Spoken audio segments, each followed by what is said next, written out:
മലയാള cinema ലോകത്തിന് ആ അതുല്യ പ്രതിഭയെ സമ്മാനിച്ചിട്ടുള്ള ആ അമ്മ, ആ ശാന്തരൂപം ഇന്നത്തോടെ അവസാനിക്കുന്നു. അതായത് നടൻ മോഹൻലാലിന്റെ അമ്മ കഴിഞ്ഞ ദിവസം അസുഖത്തെ തുടർന്ന് ഈ ലോകത്തോട് വിട പറഞ്ഞു, മരണപ്പെട്ടു. ഇപ്പോൾ അവരുടെ ശവസംസ്കാര ചടങ്ങുമായി ബന്ധപ്പെട്ടുള്ള നടപടികളിലൂടെയൊക്കെയാണ് കടന്നു പോകുന്നത്. കൊച്ചിയിലായിരുന്ന അവരുടെ ആഗ്രഹപ്രകാരം ഇപ്പോൾ തിരുവനന്തപുരത്തേക്ക് സ്വന്തം അമ്മയെ എത്തിച്ചിരിക്കുകയാണ് മോഹൻലാൽ. ഈ തൻ്റെ അച്ഛനോടും തൻ്റെ സഹോദരനും ഒക്കെ തന്നെ അവരൊക്കെ അടക്കിയിട്ടുള്ള അതേ സ്ഥലത്ത് തന്നെ അമ്മയുടെ ആഗ്രഹം പോലെ തന്നെ അമ്മയെയും അടക്കാം എന്നുള്ള തീരുമാനത്തിലാണ് നടനുള്ളത്. എന്തായാലും വളരെ ദുഃഖകരമായിട്ടുള്ള മണിക്കൂറുകളിലൂടെയാണ് കടന്നു പോകുന്നത്. പ്രിയപ്പെട്ടവർ ഓരോരുത്തരും വരുമ്പോഴും ലാലിനെ കുറിച്ച് പറയാനും ലാലിൻ്റെ അമ്മയെക്കുറിച്ച് പറയാനും വാക്കുകളില്ലാതെ ഇടറുന്ന ഒരു സാഹചര്യമാണ്. കാരണം മറ്റൊരാളെക്കാളും ഇപ്പോൾ ഒരു അമ്മ എന്ന് പറയുമ്പോൾ ഏതൊരു വ്യക്തിക്കും കണക്ട് ചെയ്യാൻ പറ്റുന്ന ഒന്നാണ്. അമ്മ എന്ന് പറയുമ്പോൾ ഒരു 99% ആളുകൾക്കും ഏറ്റവും പ്രിയപ്പെട്ട ഒരാൾ തന്നെയാണ്. അപ്പോൾ അങ്ങനെ നിൽക്കുന്നൊരു സാഹചര്യത്തിൽ പോലും അതിനേക്കാൾ അപ്പുറത്തേക്കുള്ള ഒരു സ്നേഹം, ഒരു ആത്മബന്ധം ലാലിൻ്റെ അമ്മയുമായിട്ട് ലാലിനുണ്ടായിരുന്നു എന്നുള്ളതാണ്. ആ ഒരു ആത്മബന്ധം തന്നെയാണ് ഇപ്പോൾ ഈ ഒരു വേദനയിലേക്ക് കടന്നിരിക്കുന്നത്. കാരണം പലപ്പോഴും എന്തൊക്കെ തിരക്കുണ്ടെങ്കിൽ പോലും സ്വന്തം അമ്മയ്ക്ക് വേണ്ടിയുള്ള സമയം മാറ്റിവെക്കാനുള്ള ഒരു തീരുമാനം, കഴിഞ്ഞ പിറന്നാളിനടക്കം അമ്മയോടൊപ്പം ചിലവഴിച്ച മണിക്കൂറുകൾ, അപ്പോൾ അത്തരത്തിൽ മുന്നോട്ട് നോക്കുമ്പോൾ ഇനി അടുത്ത പിറന്നാളിന് അമ്മയുണ്ടാകില്ല എന്നുള്ള വേദന, അത്തരത്തിൽ ഒരുപാട് ചിന്തകളാണ് ലാലിൻ്റെ മനസ്സിലൂടെ പോകുന്നതെന്ന് ഇപ്പോൾ മുഖം കാണുമ്പോൾ തന്നെ നമുക്ക് മനസ്സിലാകും. എന്തായാലും അമ്മയ്ക്കരികെ ആ അവസാന മണിക്കൂറിൽ താൻ ഉണ്ടാകണമെന്നുള്ള തീരുമാനം തന്നെയായിട്ടാണ് ദൃശ്യങ്ങൾ കാണുമ്പോൾ നമുക്ക് തോന്നുന്നത്.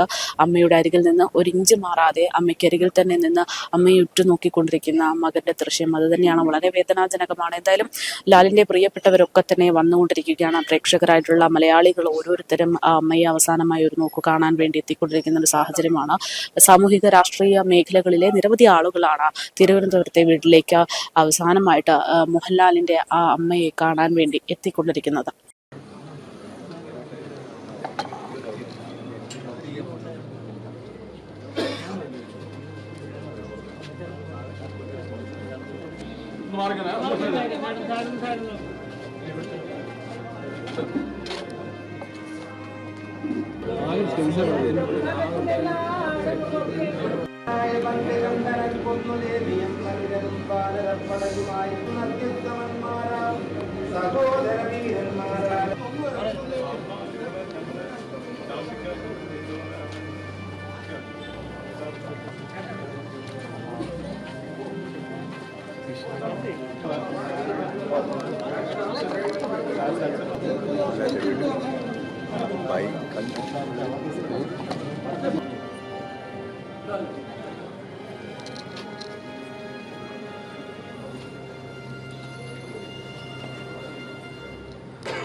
ഞാൻ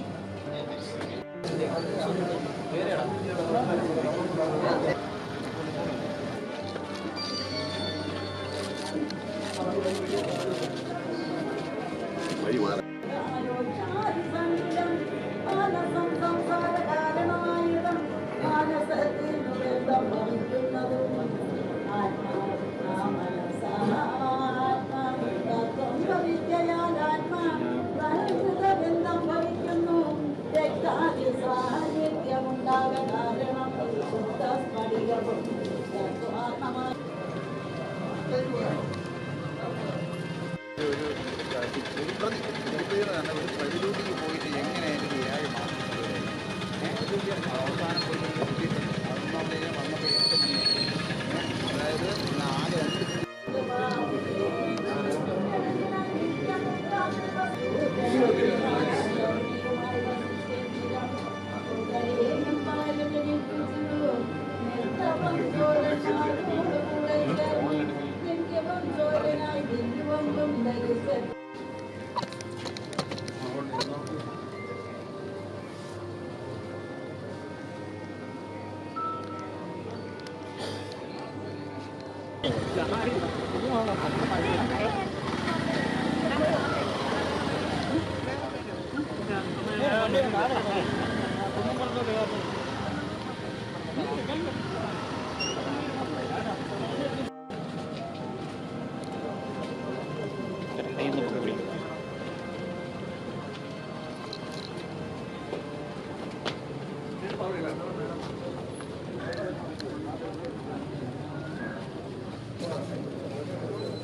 ഹരേ രാമ ഹരേ രാമ രാമ രാമ ഹരേ ഹരേ ഹരേ രാമ ഹരേ രാമ രാമ രാമ ഹരേ ഹരേ ഹരേ കൃഷ്ണ കൃഷ്ണ കൃഷ്ണ ഹരേ ഹരേ ഹരേ രാമ രാമ രാമ ഹരേ ഹരേ ഹരേ കൃഷ്ണ കൃഷ്ണ കൃഷ്ണ ഹരേ ഹരേ.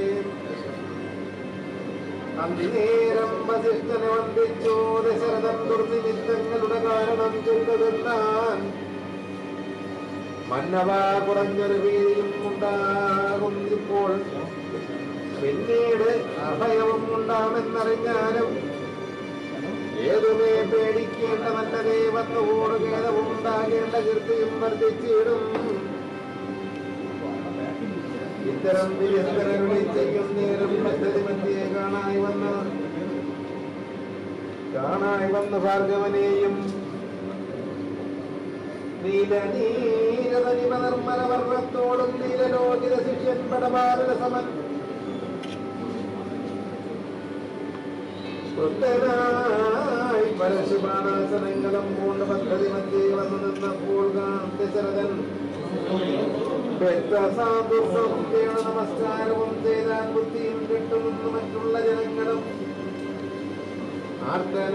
ആർത്തനായി പണ്ഡിതൻ ഭാർഗപരാമൻ തന്നെ പേർത്ത് വന്ദിച്ച് പഞ്ഞാകീർത്തിച്ചാൻ പലതരം കാർത്തവീര്യരേ പരിത്രാഗിമാം തപോനിരേ മാതാണ്ഡപുരം പരിത്രാഗി കാരുണ്യാമുദേ ക്ഷത്രിയാന്തക പരിത്രാഗിമാം യമദഗ്നിപുത്രാമാം പരിത്രാഗി രേണുകാത്മജ വിഭോ പരശുപാണി പരിപാലയ കുലം മമ പരമേശ്വരപ്രിയ പരിപാലയാ നിത്യം പാർത്ഥിവ സമുദയ രക്തതീർത്ഥത്തിൽ കുളിച്ചാസ്തയാ പിതൃഗണതർപ്പണം ചെയ്ത നാഥ കാത്തുകൊള്ളുകതമോ വാരിതേ ഭൃഗവതേ കാൽത്തളിരുണതവശരണം മമ വിഭോ ഇത്തരം ദശരഥം ചൊന്നതാതിരിയാതെ ബദ്ധരോക്ഷേണ വജ്രലോലമുങ്ങീടും വണ്ണം വക്രവും മധ്യാഹ്നാർക്കമണ്ഡലം പോലെ ദിവ്യ സത്വരം ശ്രീരാമനോടരുളി ചെയ്തിടിനാൻ ഞാനൊഴിഞ്ഞുണ്ടോ രാമൻ ത്രിഭുവനത്തിങ്കൽ മാനവനായ ഭവാക്ഷത്രിയനെന്നാകിലോ ഇല്ലുമില്ല രക്ഷണം എന്നോട് യുദ്ധം ചെയ്യാൻ ഇല്ലെങ്കിൽ നിനക്കേറ്റം വല്ലഭമുണ്ട്